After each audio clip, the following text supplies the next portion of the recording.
Pred vama udarni trio jednog od najboljih bataljona na Volovskom ratištu, nesporno jednog od najboljih bataljona.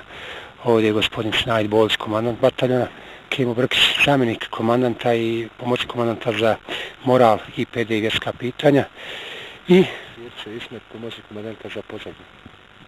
Dakle, ova trojica ljudi vedre i oblače u ovom bataljonu. Mi smo obišli, gospodine komandante, jedan dio linije na kome nije izgleda toliko burno koliko je na Kruševu i drugim dijelovima. Uglavnom ovdje su borci s ovih terena. Je li imate manje problema samim tim? Pa tačno je, ova linija je u dosadašnjim dejstvima bila izložena kontra efektima. Znači da je dejstva bila težište Bakić i Kruševo, međutim i linija sama po sebi je pretrpila određena garantirana, odnosno vatrene te udare koje su ipak koliko toliko dočekali ljudi spremno.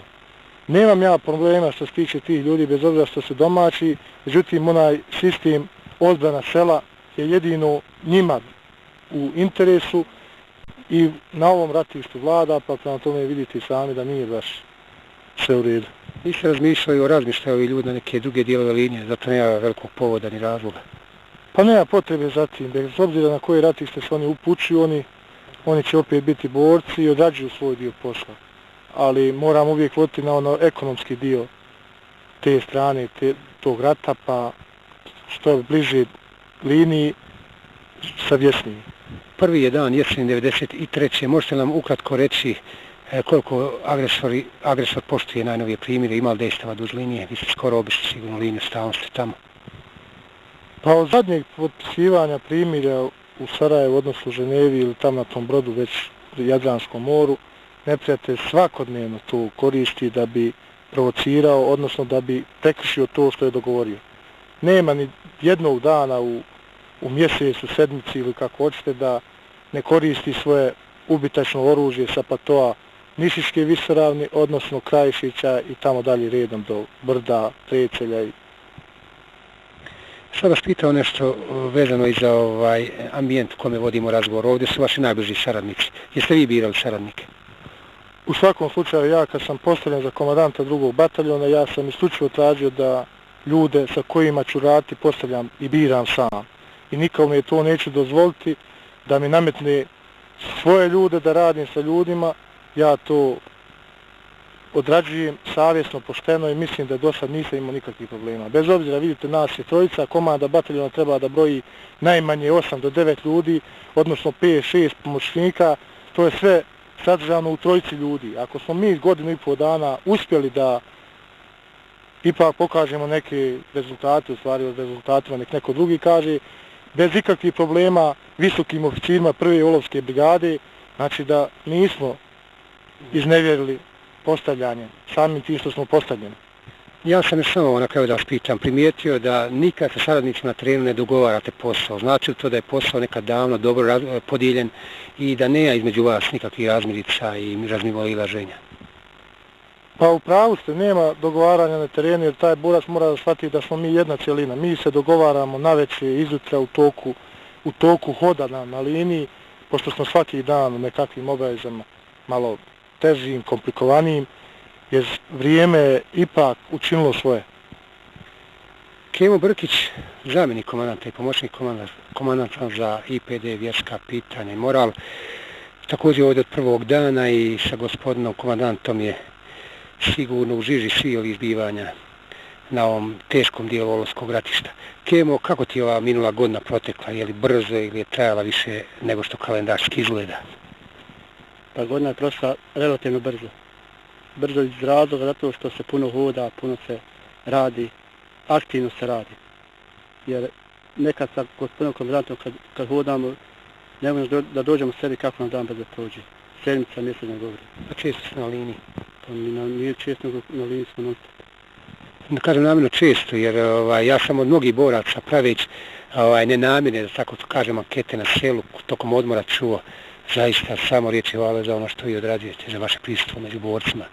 Ja mislim da drugačije ne može. Pa, vojska je najbolji sud, narod. Mi puno ne bi trebalo o sebe pričamo. rezultati govore sve. Kemo, jesi ti ponosan na ove ljude koji brane ovu liniju i koji bore se na ovoj liniji? Koliko ste postali prisni, koliko ste prešli one barijere, zamjenik komandanta borac? Je li ima zaziranja, je li ima, hoću da kažem, koliko ste bliski jedni drugima? Pa puno smo bliski. Postoji međusobna i uzajamna saradnja i poštivanje. Na toj osnovi gradili smo čitavo vrijeme ove odnose. Mislim da su oni stvarno dobri. Nije da su drugački, nego su tako ljudski i normalni odnosi. U pozadini dosta problema, dosta poslova. Reci mi kako se nalaziš, Siću. A ima viška problema, dosta posla, ali nekako se. Vidjeli smo na liniji dosta skromno obučenu vojsku, skromno obuvenu vojsku, dosta njih nikad nije vidjelo vojničko dijelo. Pa nije baš tako kako oni se kažu, ali većinom je tako. U celini gledam. Reci mi šta ti misliš, kako je tvoje mišljenje o gospodinu komandantu i njegovom zamjeniku? Ti si skoro, je li tako, u tom triju? Ja sam od prvog dana u tom triju.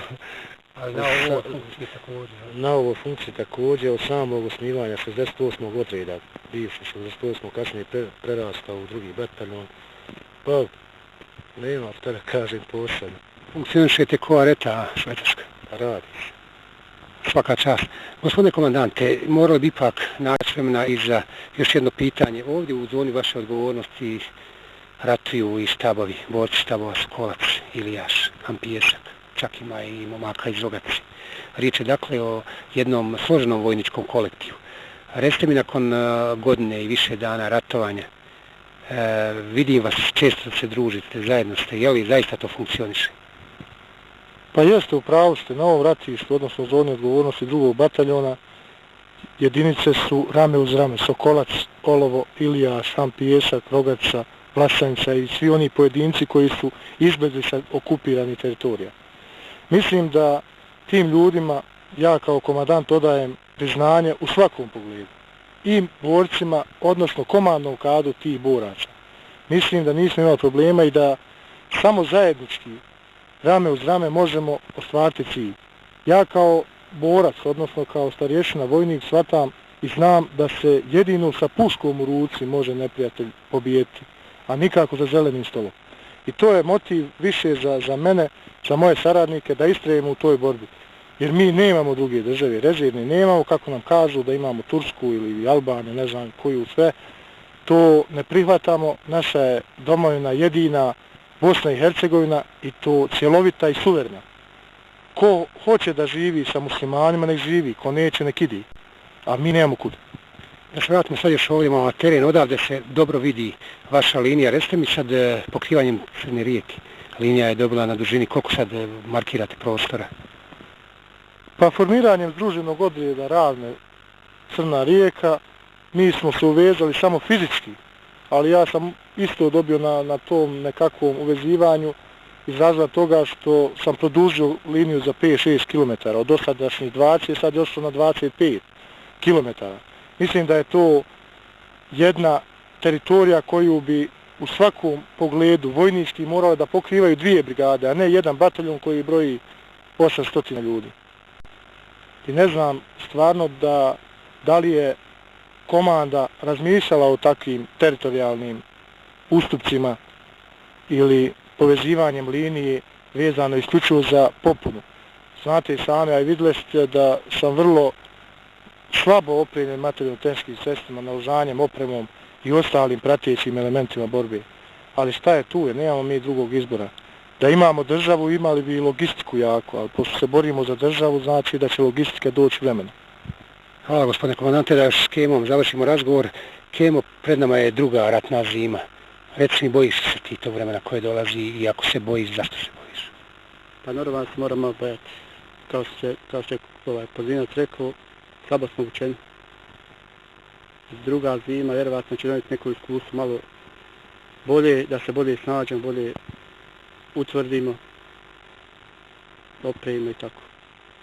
Dobro, u blokiranom olovu mnogo je problema, sigurno i sa hranom, naftom, odjećom, obućom, problemi, olovski problemi, kruševski.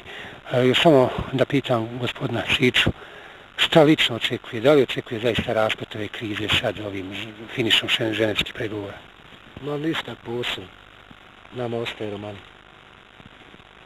Ovim smo sve rekli, bio razgovor sa trojicom najodgovornijih ljudi u jednom od najvećih bataljona na Ološkom ratištu.